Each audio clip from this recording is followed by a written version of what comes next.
Como siempre, este es su espacio Periodismo y Sociedad. Cada mañana un conversatorio horizontal, transparente y objetivo, con la intención de que entre todos aunemos esfuerzos y construyamos una sociedad mejor, pero para todos. Hoy es jueves, ya estamos en la tercera semana del mes de noviembre, lo que quiere decir que apenas, cruzada esta, nos quedan 5 semanas para la Navidad, para el fin de año y para que cada uno de nosotros pues podamos recibir las buenas nuevas del año. Quiero comenzar hoy, tenemos muchos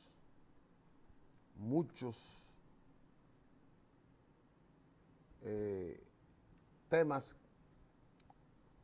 Tenemos un invitado especial al señor Jesús Vázquez Martínez Chu, ex secretario general del Partido Revolucionario Moderno, un hombre importante en la campaña de Luis Abinader, y con él vamos a conversar largo y tendido sobre los asuntos que tienen que ver con el proceso, repito, de campaña.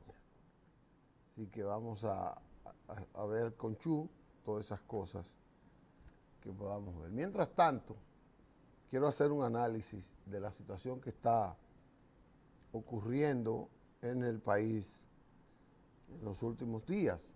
Noticias frescas y nuevas. Ayer el tribunal, la Junta Central Electoral anunció que había aceptado la candidatura del expresidente Leonel Fernández por el Partido de los Trabajadores Dominicanos. Todavía la Junta no ha emitido la resolución de que ha discutido el cambio del Partido Revolucionario, Partido de los Trabajadores Dominicanos hacia la Fuerza del Pueblo. Eso es una resolución que tiene que dar la Junta, tiene obstáculos, porque hay un sector del PTD que está objetando la fusión o el paso de Leonel de la Fuerza del Pueblo, PTD convertirse en Fuerza del Pueblo. Mientras tanto, ya Leonel, según la resolución de la Junta ayer, puede ser candidato, y como hay partidos que lo han inscrito, ya va a ser candidato, y esto cambia. Si el Tribunal Superior Electoral no contradice estas dos decisiones del Tribunal Superior Electoral y la Junta Central Electoral, Leonel sería candidato. Desde ayer, Leonel Fernández comenzó a tirar, a decir que él va a ser candidato, y que siendo él candidato va a desvencijar más al PLD. Él dice que le va a llevar la mayoría de los militantes del PLD. Y eso implica que Leonel dice va a ganar las elecciones, va a trabajar para ganar las elecciones. Eso es uno de los riesgos que el PLD tendría de Leonel ser candidato, porque aunque mucha gente dentro del PLD, en el PLD hay mucha gente que está luchando por la seguridad de su empleo, por la seguridad material, por continuar en el gobierno. Yo diría que la mayoría. Entonces, si la mayoría ve que con Gonzalo no va a mantener esa victoria en una primera o segunda vuelta, pudiera esa mayoría deslizarse hacia Leonel Fernández y provocaría un Leonel Fernández en un segundo lugar, compitiendo en una segunda vuelta, con quien hoy luce que quedará en el primer lugar, si no gana las elecciones, que es Luis Abinader. Uno percibe, uno tiene el olfato, uno tiene la percepción de que Luis Abinader está encabezando profundamente, ampliamente, los resultados de las elecciones si fueran hoy. No son hoy. Y los primeros que tienen que entender que no son hoy son ellos, la gente de Luis. Tienen que entender que no son hoy las elecciones. Y en eso están trabajando para no hacerlo. Digo, para hacerlo, para entenderlo. Leonel Fernández, si le llevara si le drenara el PLD, pudiera participar entonces en un evento de segunda vuelta con Luis, y él, es lo que él quiere, y es lo que tiene que evitar el Partido de la Liberación Dominicana. Porque aún Leonel siendo candidato en una segunda vuelta, si no quedara segundo, esa es mi percepción personal, muchos votos de los que se le irían a Leonel, al PLD hacia Leonel en esta etapa, no necesariamente votarían en contra del PLD en una segunda vuelta. Ellos votarían por su partido porque la garantía de sus intereses está en su partido, está en el PLD. Si Leonel quedara en tercer lugar, evidentemente que hoy se percibe que la fuerza de Leonel se inclinaría hacia Luis Abinader, porque el que se fue con Leonel hoy es porque realmente decidió enfrentar al gobierno. Decidió participar en un proyecto opositor al gobierno. Y eso hace poco probable que un militante que haya decidido dejar al PLD o un dirigente que haya decidido dejar al PLD vote en una primera o segunda vuelta por el candidato del PLD. Esa es la realidad que se ve hoy. Vamos a ver qué va a pasar, pero ya Leonel es un contendor con el que hay que contar si al final el Tribunal Superior Electoral ratifica esas decisiones que han tomado tanto la Junta como el Tribunal Superior Electoral. Ayer se manifestó, aireó ese escenario opositor que ha decidido jugar la facción del PLD que se fue con el doctor Leonel Fernández en el Congreso Nacional. Usted ve que pasamos ayer la fílmica, el video de una actitud airada del diputado Juan Quiñones de Puerto Plata.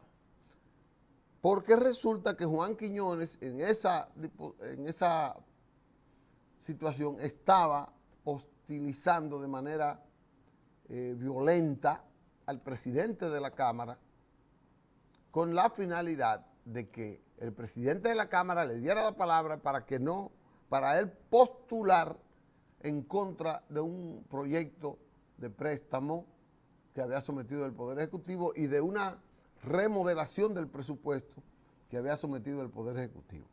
Miren cómo ha cambiado el escenario ahora en el Congreso. Resulta que antes, cuando estaba el PLD con Leonel dentro, todos esos proyectos pasaban sin pena ni gloria. A veces el PRM se abstenía, se conformaba con no levantar una posición fuerte, aunque no aprobara esos préstamos, porque sabía de antemano que eso el PLD lo iba a aprobar aplastantemente. Y muchas veces el PRM se contemplaba con ver pasar el cadáver de la deuda pública frente a ellos. Pero ahora, ¿qué ha pasado? Ese préstamo, voy a hablar de él primero, ese préstamo de 90 millones de dólares que sometió el presidente, el Poder Ejecutivo, que está destinado a darle continuidad a los trabajos de remodelación de la ciudad colonial, de ampliar la cobertura turística de la ciudad colonial, fue rechazado. Ese préstamo, ellos argumentan que para hacer el levantamiento y para hacer los estudios y una serie de cosas, ya habían aprobado 30 millones de dólares y que ahora en el préstamo estaban también los 30 millones de dólares incluidos, o sea, ese levantamiento. ¿Qué persigue el gobierno? Yo pienso que es una cosa muy a tomar en cuenta. El gobierno contrató mediante un concurso a un arquitecto español y se propone el gobierno hacer de la zona colonial una zona que absorba mayor cantidad turística.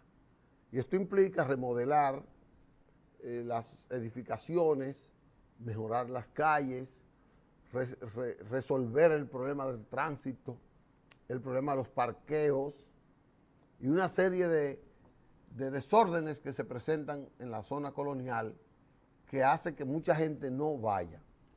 La zona colonial es una zona multifacética y cuando yo digo multifacética ya ustedes se imaginan en esa parte.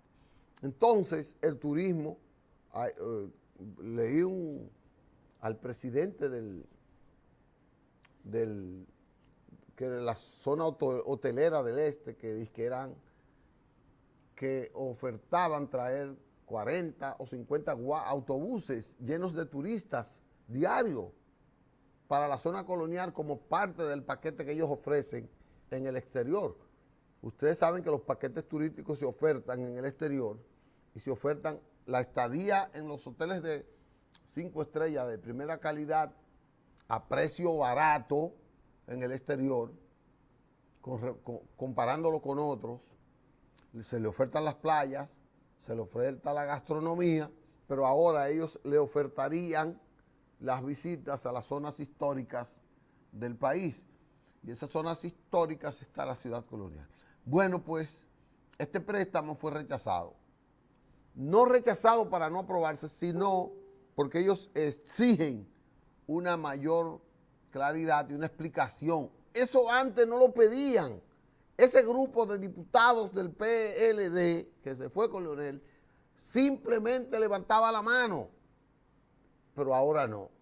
Ahora a ellos hay que darle explicaciones, porque ahora ellos están del otro lado del río. Ahora la yola tiene que pasar para otro lado. Ahora ellos tienen que ver lo que es un partido de oposición y cómo un partido de oposición no le aprueba nada al gobierno, como ellos nunca se lo aprobaron a otros partidos de gobierno.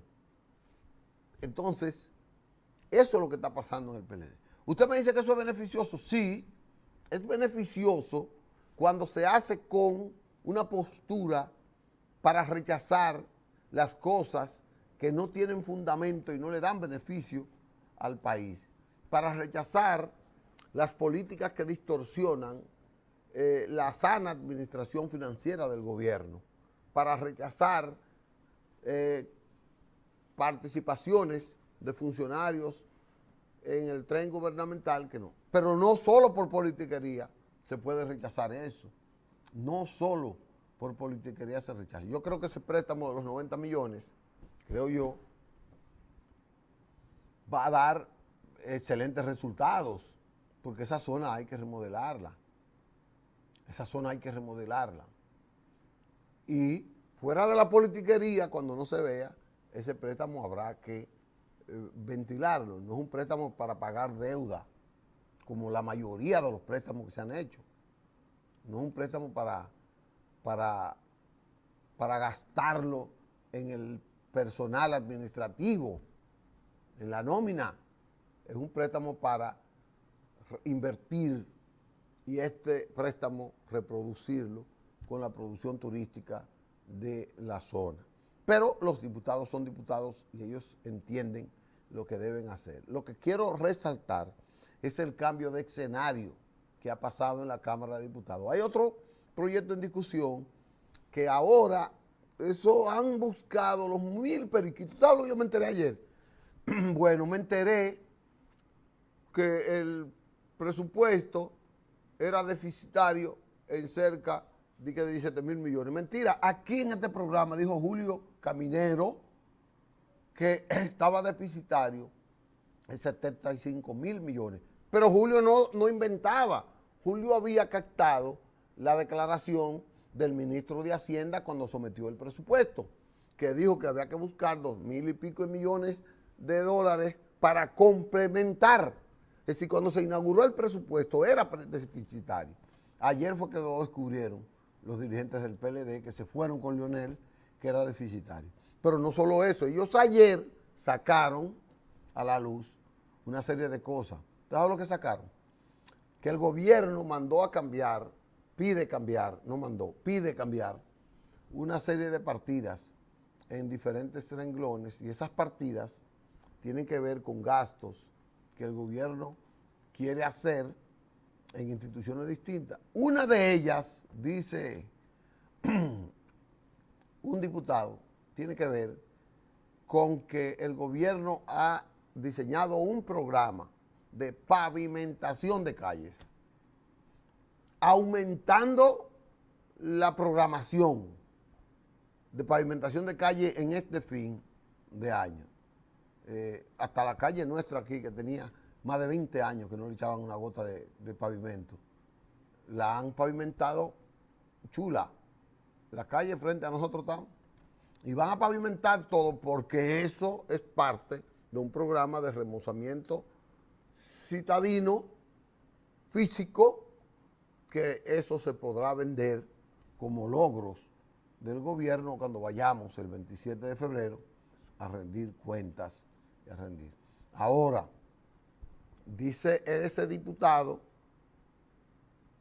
que este cambio implica, con esta reprogramación, que yo no he visto los números, él es el que está explicando, con esta reprogramación se aumenta ya no los 17,000 millones anteriores, sino que ahora se aumenta un gasto de 12,000 millones más, que serían 29,000 millones, y que esos 29,000 millones más implica que 21,000 van a ser tomados para esta remodelación de los barrios y de las avenidas principales de la capital y de otras ciudades del campo, en un ministerio, a través del Ministerio de Obras Públicas, que dirigía el candidato presidencial Gonzalo Castillo en este momento.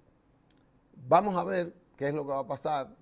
Sí, para que ustedes vean, y esto lo traigo a colación porque hoy el proyecto de alianzas, que vamos a explicar más tarde, se percibe, aunque como dices que hay que bajárselo, hay que ponerse, ¿cómo se llama? Como caminan los cuadrúpedos. Hay que ponerse así, dice que hay que bajarse en 4, dice que yo no sé lo que quiere decir, que es una persona de mucho respeto para mí. Pero él dice que ahora, que para esas alianzas, para lograr esa diversificación congresional, hay que hacerlas. Que hay que ponerse un pañuelo en la boca, eso no lo dice Esquea, eso lo dicen otros, pañuelo en la boca, porque ahora hay que sumar votos. Ayer, Luis Abinader hizo una alianza con un sector bastante importante en términos de la nombradía de la sociedad. Pero todo eso es como parte de la suma de votos. Oigan esto. Ayer Luis Abinader se juramentó en un movimiento de apoyo que ellos le llaman Leales a la Patria, que lo coordina mi buen amigo Andrés Van der Horst. Andrés Van der Horst. Andrés Van der Horst se metió a la política, me dice él, a través de Jacobo Masluta. Luego hizo una buena amistad con el doctor Balaguer, porque el doctor Balaguer le sugirió y lo sugirió a él como interlocutor entre Jacobo y él para las elecciones del 86. Le dijo, ese muchacho es el muchacho que puede ser bueno, trabaja mucho y parece una cara fresca. Andrés Van der Horst, el hombre de Rolling Stone, el hombre de deportes, de producciones Apolo, todas esas cosas. Entonces Andrés Van der Horst encabeza. Oiga quiénes están ahí. Ahí está Luis Nelson Pantaleón González, aquel que fue Procurador General de la República del gobierno del doctor Balaguer. Ahí estuvo el ingeniero Daniel Aquino Méndez, expresidente de los Leones del Escogido, un hombre de la alta sociedad. Ahí estuvo la doctora Rosa Campillo, toda una figura del sistema judicial dominicano. Ahí estuvo el señor Rafael Minicucci. Minicucci fue gerente de la Cervecería Nacional Dominicana por muchos años. Ahora está de vacaciones o está, creo que, jubilado. Estuvo ahí. Ahí estuvo también nada más y nada menos que el magistrado Hipólito Herrera Pellerano. Herrera Vini. Hipólito Herrera. Estaba en la lista el doctor José Hernández Machado, ex juez de la Suprema, igual que el señor Hipólito. Ahí estuvo el ex vicepresidente de la Suprema, el señor, ¿cómo se llama este? Que era bastante amigo del PRD, Fernández, apellido Fernández. Luciano Pichardo, mentira, Luciano Fernández Pichardo, ese es el nombre de él. Y estuvo, quien habló, Leonardo Matos Berrido, quien tomó uno de los discursos de ese evento. Yo estuve ahí. Hablaron la doctora Rosa Campillo y el doctor Leonardo Matos Berrido. Andrés Van der Horst presentó. Todo eso es una amalgama social que ha hecho y que está haciendo, que está construyendo Luis Abinader y su comando de campaña para lograr la victoria en el 2020. Y a que mucha gente no lo veamos, porque hay niveles éticos, hay niveles de ego y hay niveles también de coherencia, de principios que hacen que esta alianza no se vea aunque beneficiosa, no se vea con ese amor con el que debería verse. Pero es lo que tiene que hacer Luis, porque las elecciones se ganan con votos, y si esa gente resta 2 votos, pero suma 6, entonces queda un superávit neto de 4, y a Luis le conviene buscar esos 4 votos. Eso es lo que yo veo en esa situación, y la gente lo va a ver así. Yo creo que la gente ha visto, por 2 razones, cómo se ha vendido la alianza congresional, de que es para lo que está pasando ahora, un congreso que no sea sello gomígrafo del presidente de turno, de quien sea, pero un congreso que sea de gente que cuestione la situación que va en el Estado, un congreso verificador, un congreso fiscalizador, un congreso propositivo, un congreso activo en el fortalecimiento institucional del país. Me dicen los muchachos que tengo que ir a una pausa. Vamos a una pausa y volvemos entonces en breve con otros comentarios.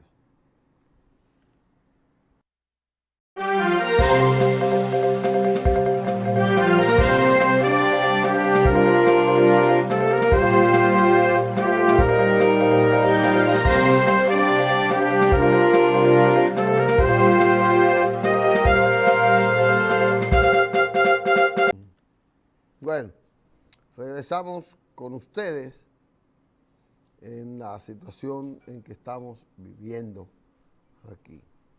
En el aspecto general, de las elecciones ya están abiertas para las candidaturas municipales, las campañas se pueden hacer ya haciendo caravanas y todo.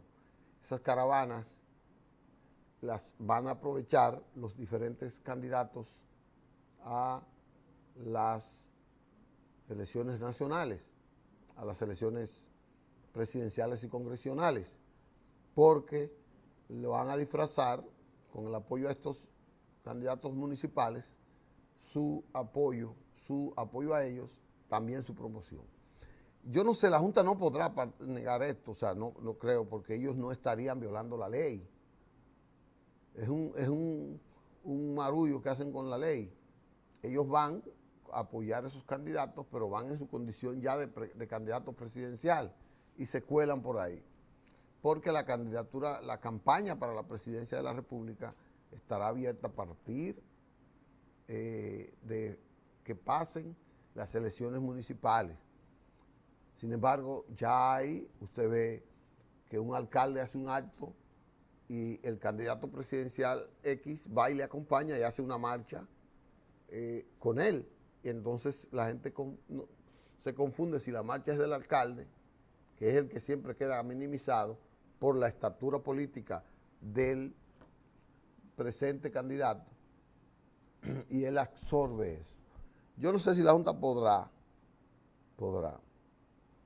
hacer eso. No sé cómo la Junta podrá regularizar esa situación que está viviendo el país.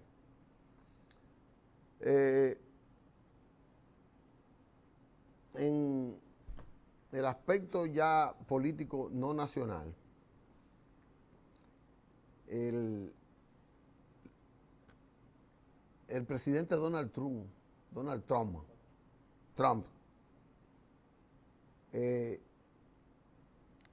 como que le están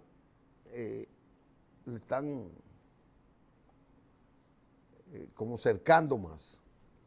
Ya han sido condenados muchos colaboradores de Donald Trump. Los Estados Unidos han descubierto un fraude en las elecciones en las que Donald Trump ganó. O sea, ellos ya han confirmado que Rusia participó en perjuicio de la candidata demócrata, que lucía una ganadora fácil de esas elecciones, de Hillary Clinton. Pero como el Congreso, la CIA, el FBI han testimoniado que sí, que Rusia participó en la penetración en los emails, en los correos electrónicos de doña Hillary, y entonces le crearon un escándalo, y ese escándalo, ellos dicen, le afectó la imagen, le afectó su carrera para hacer a la presidencia, porque fue en plena campaña. Ahora se han dado a investigar eso, y eso perjudicaría al beneficiado de ese crimen, que es el presidente Donald Trump. Donald Trump ya lleva casi 4 años en el gobierno, lleva 3 años y algo. Y él aspira a postularse para la otra elección. Tiene que ir al pleno del comité del Partido Republicano, pero el Partido Republicano está inmerso también en esta lucha por no dejarlo que él se repostule. No ha salido mucha gente para postularse por el puesto en la Casa Blanca, porque generalmente los partidos repiten a su presidente. Si es el demócrata, lo hace el demócrata. Si es el republicano, lo hace el republicano. Pero al estar involucrado un sector del Partido Republicano y todos los demócratas, ya en lo que es la discusión de un juicio político a Donald Trump, ya la cosa va cambiando y va poniéndose en contra del mandatario norteamericano. Eso no quiere decir que le hagan un juicio político y que lo declaren culpable. Puede ser que no lo declaren culpable. Y si no lo declaran culpable en el juicio político, porque él se pueda defender, porque él haya llevado evidencias de que él no participó en eso, porque una cosa es que lo hayan hecho ellos y yo no pienso que él, si no está consciente, si él no haya participado, lo puedan condenar por eso. Pero si lo declaran culpable, si lo declaran anormal, que su presidencia no merece continuar, a él lo van a destituir y entonces el cargo va a caer en el vicepresidente de la República y él no podrá repostularse para el año próximo, que son las elecciones en noviembre próximo en los Estados Unidos. Así que apenas un año le falta a las elecciones norteamericanas para postularse. Yo pienso que no la tiene, como que no veo la posibilidad de que pueda ser condenado. Pero Estados Unidos es una nación muy fuerte de manera institucional. Ellos destituyeron a Richard Nixon, pero ellos ratificaron a Bill Clinton por cuestiones diferentes, pero los dos tenían que ver con la ética. Los dos tenían que ver con la ética. Oiga lo que se llama. A Clinton porque se le evidenció, se le acusó de una relación que él no negó con Mónica Lewinsky, una pasante de la Casa Blanca, pero lo llevaron a juicio y él salió airoso de esa guerra. Lo mismo que pasó con Richard Nixon. Richard Nixon con aquel caso de Watergate, que fue la intervención telefónica al Partido Demócrata, a una oficina del Partido Demócrata. Richard Nixon fue enjuiciado y el periodo lo terminó su vicepresidente, que a la sazón era Gerald Ford. Murió hace un tiempo. Vamos a ver qué va a pasar con las elecciones norteamericanas y qué va a pasar con este enfrentamiento entre Richard Nixon, entre Donald Trump y el Congreso americano. Mientras tanto, el Partido Demócrata sigue desarrollando debates porque tiene varios precandidatos. Ayer, los candidatos, el ex vicepresidente Joe Biden, que parece ser el candidato más claro, más visible dentro de los que tienen posibilidades para la nominación presidencial, Biden estuvo peleando con la senadora Elizabeth Warren, que es una mujer de bastante fuerza en las lides políticas del Partido Demócrata. También Pete Buttigieg, así se llama, alcalde de una ciudad de Indiana, de South Bend, está postulándose, pero es muy difícil que un alcalde pueda sobrepasar a esos ya de renombres con mayores espacios ganados en la administración del Estado norteamericano en esta parte. Las cosas son así. En Bolivia, la señora Añez ha dicho que está interesada en acelerar unas elecciones rápidas, en donde, porque ahora mismo hay una agresión, los partidarios de Evo Morales están lanzados a las calles, ha habido una represión violenta, de mucho martirio para el pueblo. Las elecciones se perciben, son la solución a este caso. Y ella dice que si Dios lo permite, las elecciones pudieran hacerse lo más pronto posible. Ella no ha dicho una fecha para hacerla. Evo Morales se pronunció desde México y dice que sí, que tienen que haber unas nuevas elecciones. Él la tenía programada, unas nuevas elecciones, y entonces él está de acuerdo con que haya unas nuevas elecciones. Lo que él quiere es participar. Dice Evo Morales, si la solución a esta agresión a Bolivia son unas nuevas elecciones, que sean bienvenidas, dijo el expresidente. Y si se tiene que viabilizar la asamblea, mejor. Porque escuchaba por los medios de comunicación que querían garantizar nuevas elecciones por decreto, y eso está en contra de la Constitución. Evo está diciendo que es la Asamblea Nacional la que tiene que fijar la fecha y aprobar las nuevas elecciones en Bolivia. Evo dice que quiere irse para Argentina.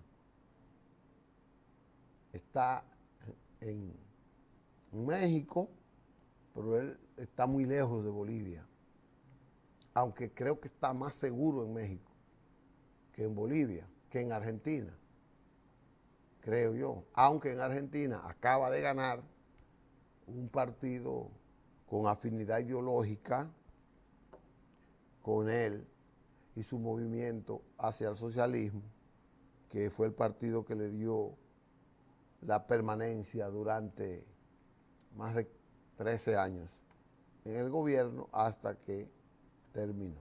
Ayer estaba leyendo, señores, Evo Morales provocó el derrocamiento del presidente Mesa en el año 2005, 2006, y resulta que Mesa junto a Camacho fueron los dos que aplaudieron, como dice el don, y que provocaron la salida violenta mediante un golpe de Estado de Evo Morales en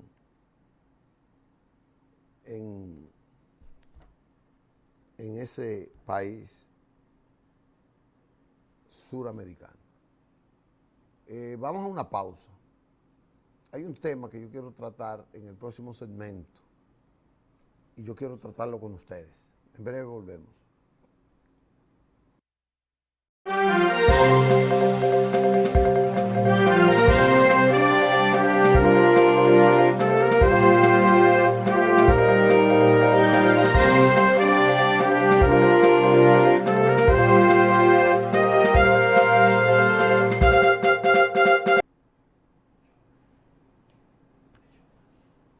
Oh, estaba viendo aquí. Miren, ayer hubo un seminario, yo participé brevemente sobre el asunto de los feminicidios, las muertes de mujeres a causa de sus parejas. Eso le llaman feminicidio, yo le llamo violencia de género intrafamiliar. Una parte, no es la mayoría, de los que provocan la muerte de sus parejas terminan suicidándose. Y ese suicidio deja huérfano por completo a los niños que han podido ser creados en esta relación. El caso de cuando solo muere la madre, como quiera quedan huérfanos, o cuando muere el padre, queda huérfano, pero con una situación menos dramática, pero siempre será muy dramática la situación de los niños que quedan sin esos padres que han fallecido a causa de la violencia entre ellos. Ayer se evidenció un número de que todos los años, oigan este dato, todos los años quedan huérfanos unos 300 niños. Todos los años, o sea, no es que 300 este año y ya, es que cada año, por la tasa, por el número de feminicidios ocurrido en República Dominicana, quedan huérfanos 300 niños. Eso es un gran drama. Eso es una situación explosiva, porque eso deberá analizarlo un psicólogo, un psiquiatra, pero cuando esos niños crecen sin padres, sin una explicación por qué sus padres murieron, sin una explicación por qué uno de los dos eliminó físicamente al otro, sin una explicación que le pueda, ¿qué le queda a esos niños? Entonces ayer lo que se evidenció es la falta de política del Estado Dominicano para la protección psicológica y social de esos niños.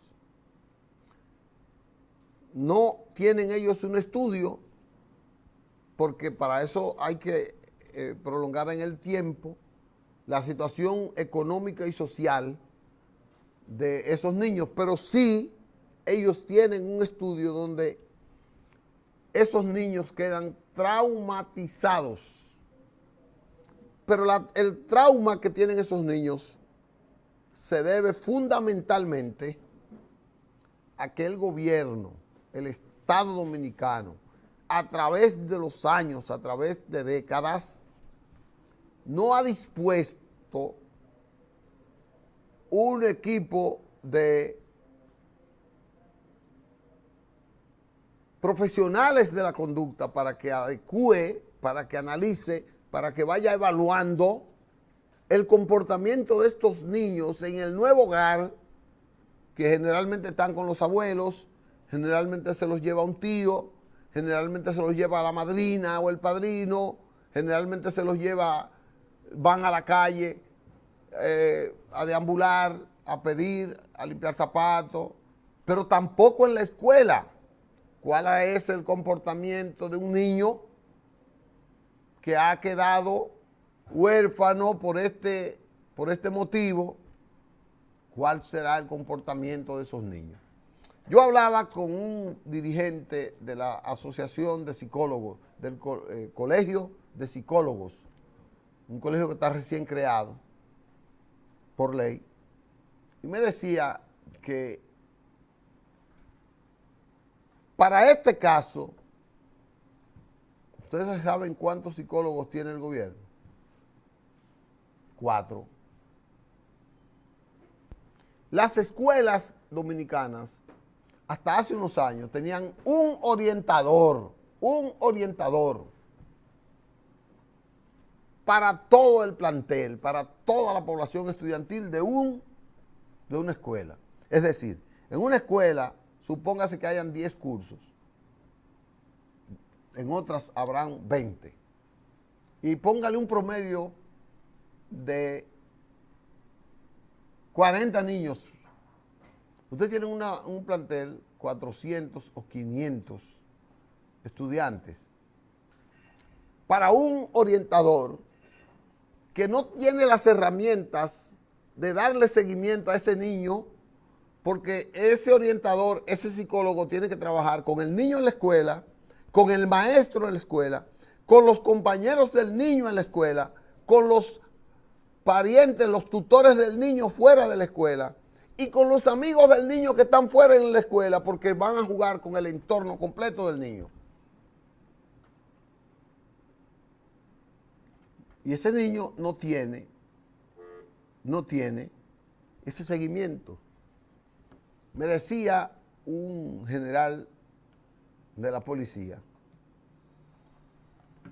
que estaba ahí, que estaba participando, me dijo, mira, el 80% de los delitos de asaltos, de crímenes, de venta de droga que hay en la calle, se debe, yo creo que es exagerado, pero él es el que tiene las estadísticas, se debe a que esos participantes son fruto de una relación disfuncional, de una madre que no tiene padre, de un hogar que no tiene padre, o que una madre, generalmente menores de edad, entre los que se incluyen también los que han quedado huérfanos por el feminicidio. Es decir, tenemos un nivel de delincuencia como consecuencia del no tratamiento de esa población infantil que queda a la intemperie, al desamparo, cuando sus padres han partido por esta causa. Una parte mínima los absorben sus familiares, los absorben sus parientes, a veces hasta lo adoptan familias del país y extranjeros, pero ellos están preocupados y todos los que estuvimos ahí estuvimos preocupados. Y este comentario lo hago porque el Estado, no el gobierno solo, tiene que haber una comunión de esfuerzos entre las instituciones del Estado, la justicia. Tiene que haber, tengo llamada ahí, vamos a ver. Buenos días. Aló. Aló. Aló. Bueno, no sale la llamada aquí. No salen. Sí, sería bueno escuchar la posición de ellos. Porque es que no tiene el micrófono. ¿Y dónde está? ¿Dónde lo pongo? Aquí. Aquí. Ya pueden llamar. Ya pueden llamar. Entonces, la persona que llamó, que no tenía sonido porque no había micrófono, puede llamar. Entonces, esta mancomunión de esfuerzos tiene que estar en el Congreso, en la justicia, en el Poder Ejecutivo, a través del ministerio. Se está hablando de un ministerio de la familia para fundir el Ministerio de la Mujer, de la Juventud, y ahí poner muchísimos departamentos sociales como CONANI, programas importantes como el de la persona envejeciente, traerlo a ese ministerio.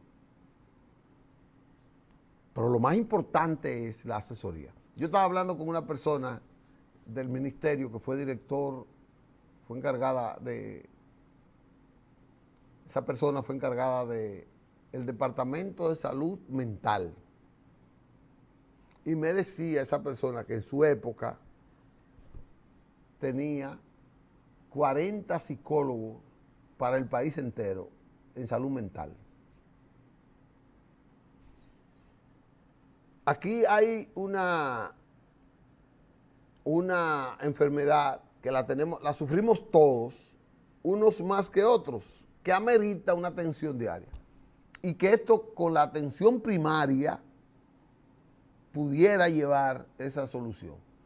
Resulta que la depresión es una enfermedad que todas la tenemos. Eso es como el cáncer, las células del cancerígena todas las tenemos. Cuando se disparan, se aumentan, recobran actividad, entonces se nos detecta ese cáncer en algún órgano. Pero todos tenemos esas células ahí conviviendo con nosotros. No es que no las tenemos. La etapa es mantenerla en perfil bajo, esas células. Bueno, eso mismo pasa con la depresión. La depresión no es una enfermedad, es una condición, pero que es la madre, es la causa de gran parte de las enfermedades de este país. Gran parte de las enfermedades de este país son, me dicen los médicos, 80% mental y 20% somática, física.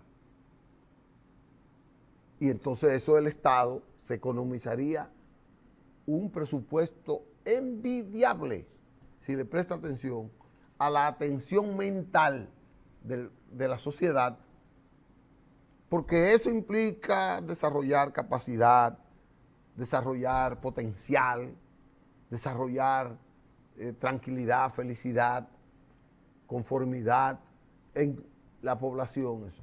Pero el profesional de la salud mental está marginado y esos feminicidios, que era el tema, yo quería tratar, y lo voy a tratar en otro programa, ¿cuál es la salida para reducir el feminicidio?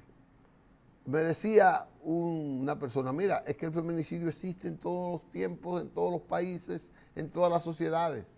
Lo único que uno, por ser una mujer y ser uno creyente todavía, equivocadamente, que la mujer es el sexo débil, uno cree que es un abuso contra la mujer, pero pasa todo. Yo no le doy a esa conformidad. Yo no le doy a esa conformidad. Yo creo que ha habido alguna variedad, alguna variación, y si es posible, que yo no sé cuál es, y no estoy seguro que haya una sola medida para eso, sino que hay muchas que habrá que tomar dentro de un programa amplio para detener el crecimiento de esa violencia de género intrafamiliar que se produce y que provoca la orfandad por años de 300 niños cada año en la República Dominicana solamente. Me dice el director que tenemos que echar una pausa. Quiero agradecerle a Chu su presencia, que no vino, por estar aquí con nosotros.